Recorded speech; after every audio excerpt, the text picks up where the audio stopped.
নমস্কার দর্শক, সংবাদ আবির্ভাবের গুরুত্বপূর্ণ সংবাদে আপনাদের সকলকে স্বাগত। আমরা প্রত্যেক দিনের মতন আজকেও একটি বিশেষ এবং গুরুত্বপূর্ণ সংবাদ আপনাদের সামনে তুলে ধরব। একটি প্রবাদ আছে দর্শক, একটি কথা আমরা প্রায় শুনি, ছোটবেলা থেকে মা ঠাকুরমারা বলতেন যে যে যায় লঙ্কায় সেই হয় রাবণ।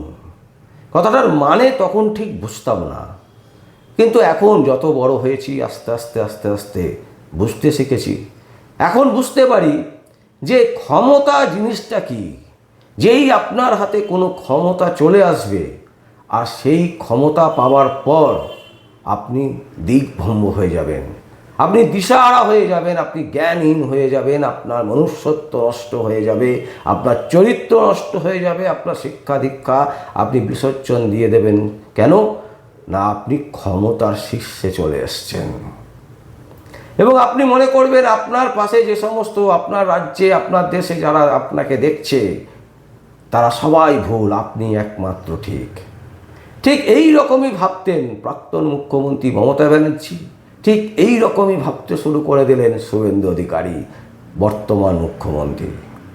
কেন বলছি দর্শক, বারুইপুর কাণ্ডে মৃত এবং অভিযুক্ত ইন্দ্রজিতের পরিবারকে 25 লক্ষ টাকা এবং তার দাদাকে চাকরি ঘোষণা করলেন, শুধু নয় তার বাড়িতে গিয়ে দিয়েলেন।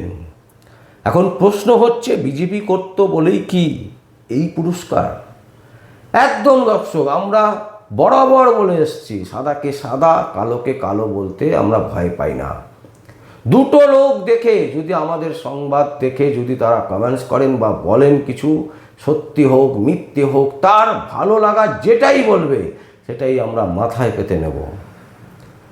আমাদের দরকার নেই লক্ষ লক্ষ ভিউয়ার্স, আমরা চাই সত্য ঘটনাটা দুটো মানুষ হলেও জানুক। আর সেই প্রয়াস থেকেই আমরা দীর্ঘদিন ধরে এই সংবাদই করে আসছি এবং সেই কারণেই আজকে যখন আমরা দেখলাম শুভেন্দু অধিকারী মৃত ইন্দ্রজিতের বাড়িতে গিয়ে তার বাবা মাকে তুলে দিলেন 25 লক্ষ টাকার চেক এবং তার সাথে কী করলেন, দাদাকে দিলেন চাকরি। তখনই কিন্তু প্রশ্ন উঠল যে বিজেপি করতো বলে কি এই পুরস্কার? কেন বলছি দর্শক, বারুইপুর কাণ্ডে যদি আমরা দেখি অভিযুক্ত বিজেপি কর্মী, এটা আমরা বলছি না, সেখানকার মানুষজন বলছে যে ইন্দ্রজিৎ বিজেপি করতেন, বিজেপি কর্মী ছিলেন। ইন্দ্রজিতের মৃত্যু হয়েছিল কি কারণে? গণধোলাইতে। কেন গণধোলাই করলো সাধারণ মানুষ তাকে? কিসের জন্য? এই প্রশ্ন শুভেন্দু অধিকারী একবারের জন্য তুলছেন না। কেন তাকে গণধোলাই করলো? আজকে দেখুন আপনারা, আমরা একটা কথা বলি, যেমন অভিষেক ব্যানার্জিকে ডিম ছুঁড়েছিল পাবলিক। কেন ছুঁড়েছিল? শুভেন্দু অধিকারীরাই বলেছেন যে তিনি লক্ষ লক্ষ কোটি কোটি টাকা নয়-ছয় করেছেন, তার মানে বাংলার মানুষের কাছে তিনি অপরাধী। তাই বাংলার মানুষ সহ্য করতে না পারে ডিম ছুঁড়েছিলেন। যদিও এই যে প্রথাটা ডিম ছোড়া, এবং যারা ডিম ছুঁড়েছিলেন তারা কিন্তু বেশিরভাগই বিজেপি কর্মী। কারণ অভিষেক ব্যানার্জি সেখানে সোনারপুর যাবেন এবং কার সাথে দেখা করবেন, এটা একমাত্র যারা বিজেপি কর্মী তারাই জানতে পারবেন। সাধারণ মানুষের পক্ষে এত খোঁজ খবর রাখা, যেখানে খিদে মানুষের পেটে যন্ত্রণা করছে, সেখানে সাধারণ মানুষ মনে রাখবে, এটা কখনোই সম্ভব নয়। তাই যে সমস্ত তৃণমূল কর্মীরা বিজেপিতে গিয়ে নাম লিখিয়েছেন, সেই সমস্ত তৃণমূল কর্মীরাই কিন্তু এই ডিম ছোড়ার ঘটনাটা ঘটিয়েছিলেন। কিন্তু যদি ধরে নেওয়া যায়, সেটাও যদি ধরে নেওয়া যায় যে ঠিক, তাহলে প্রশ্ন হচ্ছে কি, যে ডিম ছুঁড়ে যে আপনি মারলেন কেন? না রাগের কারণে। কেন রেগেছেন আপনি? কারণ অভিষেক ব্যানার্জি দীর্ঘদিন ধরে রাজ্যের অর্থনীতিতে বিভিন্ন যে চুরিগুলো হয়েছে সেই চুরির মাথা। এই থেকে এইখানে তাহলে প্রশ্ন হচ্ছে যে ইন্দ্রজিৎকে গণধোলাইটা কেন দিল মানুষ? তার মানে ইন্দ্রজিৎ কোনো না কোনোভাবে বারুইপুরের নাবালিকা 11 বছরের বয়সের একটি শিশু মেয়েকে গণধর্ষণ এবং তাকে জঘন্যভাবে হত্যা করা, এই হত্যাকাণ্ডের সাথে তার নাম জড়িত ছিল, তাই তাকে গণধোলাই দিয়েছিল। যদিও এই গণধোলাইয়ের পক্ষে আমরা নই, আমরা এর তীব্র বিরোধিতা করছি, কিন্তু দুর্ভাগ্যবশত স্থানীয় প্রশাসন সেই গণধোলাইকে কন্ট্রোল করতে পারেনি। কারণ স্থানীয় প্রশাসন হচ্ছে দলদাস। আগে ছিল মমতা ব্যানার্জির, এখন হচ্ছে শুভেন্দু অধিকারী। আগে মমতা ব্যানার্জির হাওয়াই চটি চাটত, এখন শুভেন্দু অধিকারীর চটি চাটছে। তো সেই জায়গা থেকে দাঁড়িয়ে পুলিশের ব্যর্থতাকে ঢাকতে শুভেন্দু অধিকারী কী করলেন? শুভেন্দু অধিকারী করলেন সেটা হচ্ছে প্রভাস মণ্ডলকে এনকাউন্টার করিয়ে দিলেন। গভীর রাতে তাকে নিয়ে গিয়ে তদন্ত করতে গেল কে না পুলিশ প্রশাসন। অনেক পুলিশ নাকি সেখানে গেছিল, কেউ দেখতে পেল না। পুলিশ তিনটে রাউন্ড গুলি ছুড়ল, সেই শব্দও কেউ পেল না। প্রভাস মণ্ডল গুলি ছুড়লেন, সেই শব্দও কেউ পেল না। যেখানে কাদা, নোংরা, জলা জমি, সেইখানে দাঁড়িয়ে প্রভাস মণ্ডলের এত বড় ক্ষমতা হয়ে গেল, সে পুলিশের কোমর থেকে বন্দুক বের করে সেই বন্দুক দিয়ে গুলি চালালো, অথচ পুলিশের গায়ে লাগলো না, পুলিশের পায়ে লাগলো না, পুলিশের হাতে লাগলো না, কোথাও কিছু হলো না। প্রভাস মণ্ডল মরে গেল। এই গল্প বাংলার মানুষ কিন্তু ধরে ফেলেছে যে এটা একটা একেবারে পরিকল্পিত দুর্বল চিত্রনাট্যের খুন। দুর্বল চিত্রনাট্য কেন বলছি? কারণ যদি চিত্রনাট্যটা সলিড হতো, আসলে শুভেন্দু অধিকারীর চুরি করার অভ্যেস আছে, কারণ এর আগে টাকা গুঁজেছে, সেটাও ধরা পড়ে গেছিল। বিভিন্ন মেদিনীপুর থেকে শুরু করে কোলাঘাট সবাই জানে যে তোলা তুলতো শুভেন্দু অধিকারী। তো সেই ঘটনা সবাই জানে, মুখ বন্ধ করে থাকবে সবাই এখন, যদিও কারণ জানে শুভেন্দু অধিকারী মুখ্যমন্ত্রী হয়েছে, ওর ক্ষমতা আছে, জেলে পুরে দেবে। কিন্তু আমরা ভয় পাই না, কারণ আমরা জানি ভারতবর্ষে আইন বলে কিছু আছে, আর সেই আইনের জোরেই আমরা এই কথাগুলো বলছি। কারণ মুখ্যমন্ত্রীর থেকেও বড় কিছু যদি থাকে, সেটা হচ্ছে ভারতবর্ষের সংবিধান, ভারতবর্ষের আইন।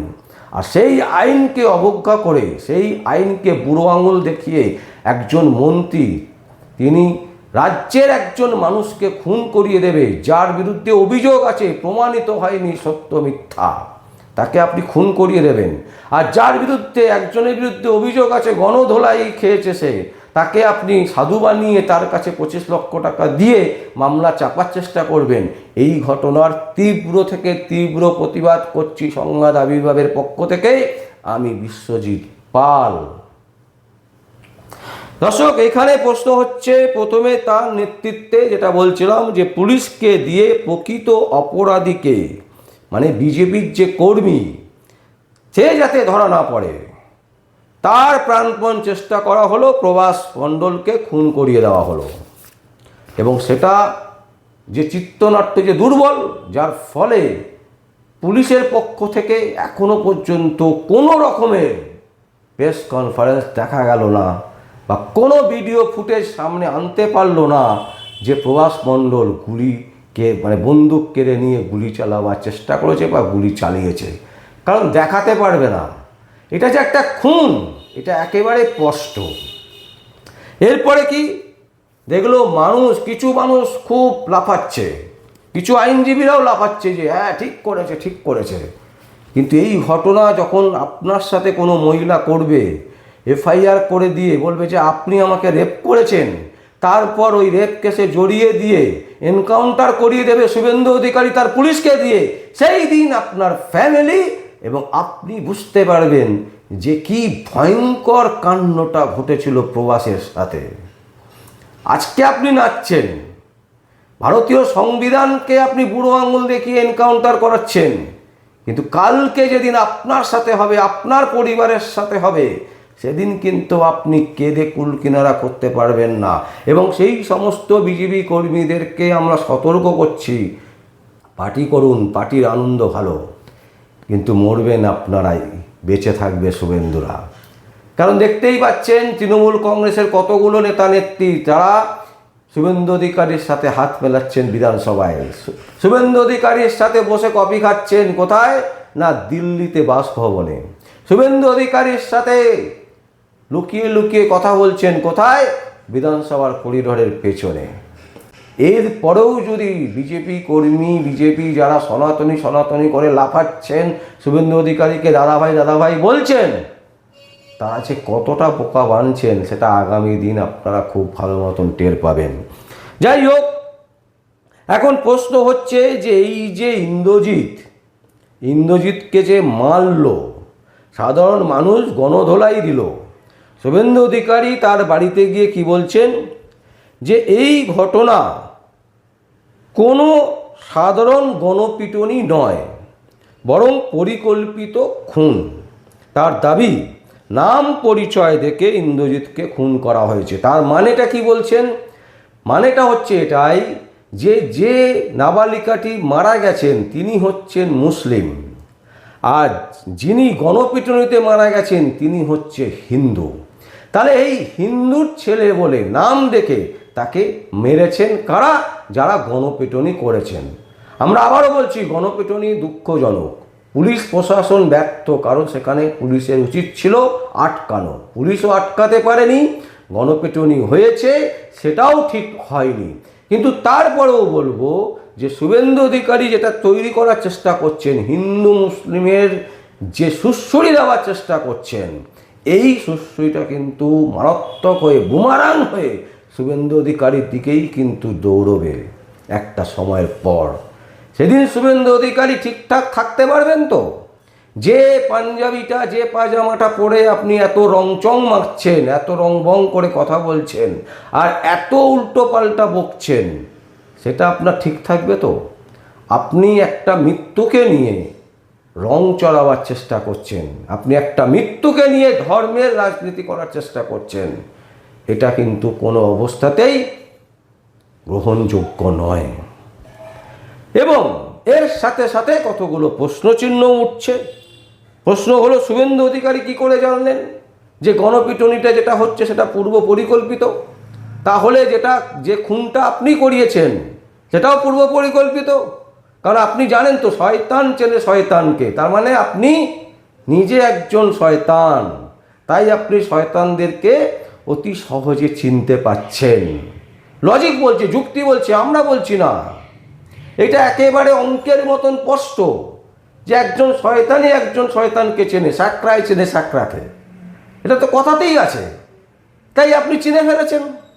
এখন এই জায়গায় দাঁড়িয়ে আরও কতগুলো প্রশ্ন হচ্ছে। বলছে যে আপনি যেভাবে ধর্মীয় সুশ্রী দেওয়ার চেষ্টা করছেন, তাতে করে একটা জিনিস স্পষ্ট হয়ে গেছে যে যেভাবে বারুইপুরের কাণ্ডকে হোক আপনি চেষ্টা করছেন সেটাকে ধামাচাপা দেওয়ার জন্য।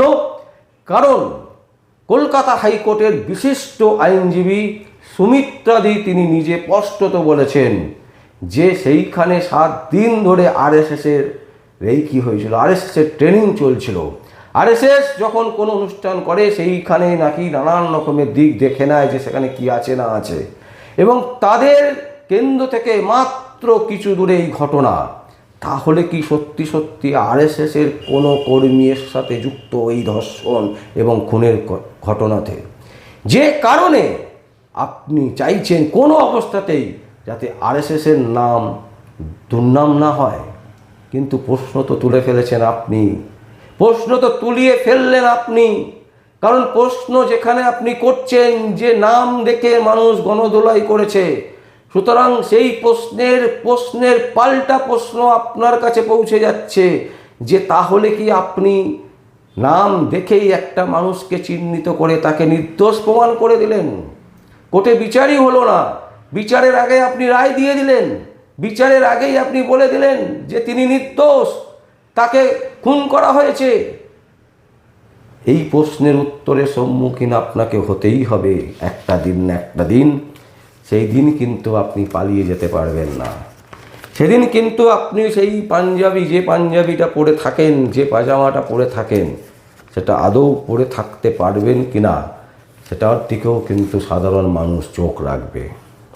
যেভাবে আমরা দেখেছি আরজিকর কাণ্ড সিবিআই তদন্তে যাওয়ার পর আর কোনো তদন্ত হয়নি, আসল অপরাধীকে ধরা হয়নি এখনো পর্যন্ত অধরা। ঠিক যেভাবে আমরা দেখলাম আপনার প্রাপ্ত সহায়ক, যাকে পিএ বলা হয়, সেই পিএর খুন এখনো পর্যন্ত কোনো কিনারা হলো না। কারণ আপনি খুব ভালো করেই জানেন কারণটা, বাংলার মানুষও বুঝতে পারছে কারণটা কি, কেন এতদিন সময় লেগে যাচ্ছে।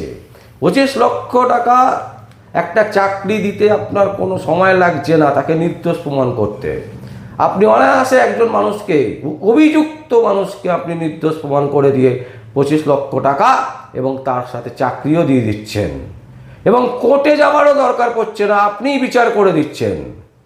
তো এই যে বিচার আপনি করে দিচ্ছেন, তাহলে আপনার নিজের প্রাপ্ত সহায়ক, আপনার পিএ যে খুন হলো, সেই বিচারটা কেন করতে পারলেন না শুভেন্দু অধিকারী? বাংলার মানুষ জানতে চাইছে। বাংলার মানুষ বলছে আমরা জানতে চাই শুভেন্দু অধিকারীর পিএকে কে মেরেছে। এর আগে শুভেন্দু অধিকারী 3টে ড্রাইভার খুন হয়েছে, তাদেরকে কে মেরেছে? আরজি করের আসল অপরাধী কে? বাংলার মানুষ জানতে চাইছে। আর বাংলার মানুষ এটাও জানে আপনি উত্তর দিতে পারবেন না। আর তাই 2029 বাংলার মানুষ কিন্তু এখন থেকেই আপনি আপনার জায়গাটা ছেড়ে নিজে একা একা ছদ্মবেশে বাংলার বিভিন্ন আনাচে কানাচে ঘুরে বেড়ান, আপনার আইবিকে লাগিয়ে দিন। দেখবেন প্রতিটি মোড়ে মোড়ে চায়ের দোকানে বসে বাংলার মানুষ কানাঘুষো করছে, আর নয় বিজেপি। 2029 একে বিদায় করো। একদম বাস্তব কথা আপনাকে আমরা তুলে ধরলাম, কারণ আমরা আপনার চামচেও নই, আপনার থেকে আমাদের নেওয়া দেওয়ারও কোনো বিষয় নেই। যেটা ভুল, সেই ভুলটা যেটা সাদা, সেটাকে একদম পরিষ্কারভাবে সাদা হিসেবে দেখালাম, যেটা কালো সেটাকে কালো হিসেবে দেখালাম। বিচার আপনি আপনার মতন করে করে নেবেন। যদি আপনি মনে করেন বাংলাতে ভালো কাজ করতে চান, বাংলাকে এগিয়ে নিয়ে যেতে চান, তাহলে নিজেকে পরিবর্তন করুন, নিজেকে পড়াশোনা করুন, নিজেকে শিক্ষিত করে তুলুন এবং বোঝার চেষ্টা করুন বাংলা কি চায়। আর তা যদি না করেন, তাহলে বেশি দিন সময় লাগবে না। এটা আপনার চ্যালেঞ্জ নিয়ে বলছি, মমতা ব্যানার্জির রেকর্ড আপনি ভাঙতে পারবেন না। দর্শক, আমরা এই সংবাদ আপনাদের সামনে তুলে ধরলাম। যদি আপনাদের কোনো বক্তব্য থাকে, কোনো কমেন্টস থাকে, অবশ্যই আপনারা কমেন্ট বক্সে কমেন্ট করবেন। আর দেখতে থাকুন পরবর্তী সংবাদ আবির্ভাবে। আমার নাম বিশ্বজিৎ পাল, সংবাদ আবির্ভাবের জন্য।